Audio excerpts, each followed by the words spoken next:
Un nouveau bec.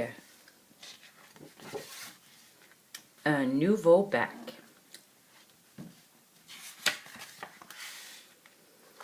Un gros pigargu vivait au sommet d'un arbre.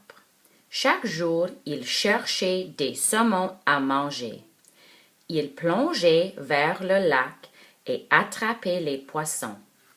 Puis il les tuait et les mangeait à l'aide de son bec pointu.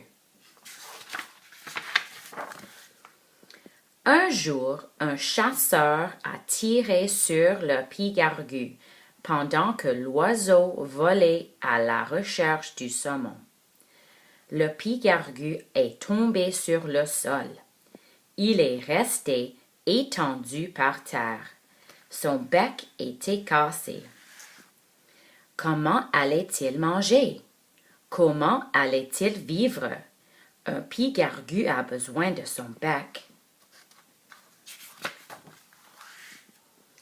Des gens ont trouvé le pigargu. Ils l'ont soigné et l'ont nourri. Mais un pigargu a besoin de son bec. Qu'est-ce que les gens pouvaient faire? Ils ont publié l'histoire du pigargu dans un journal. Dans l'article, ils demandaient l'aide d'un dentiste. Un dentiste a lu l'article et s'est dit « Je fabrique des dentiers pour les gens. Je peux essayer de fabriquer un bec pour ce pigargu. »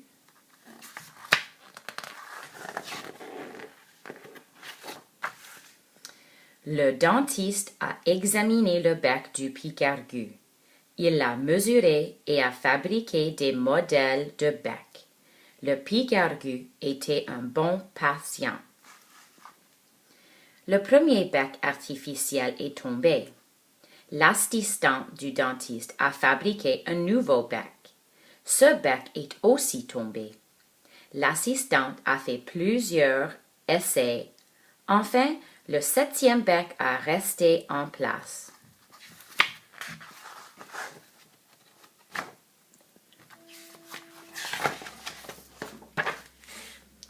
Cette histoire est vraie.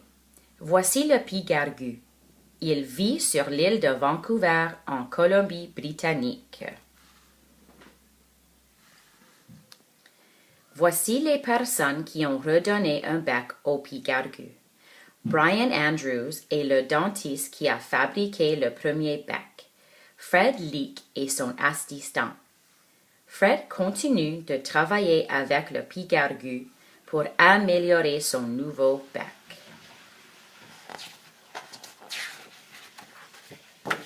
Pour le moment, le pigargu au bec cassé vit dans une réserve faunique.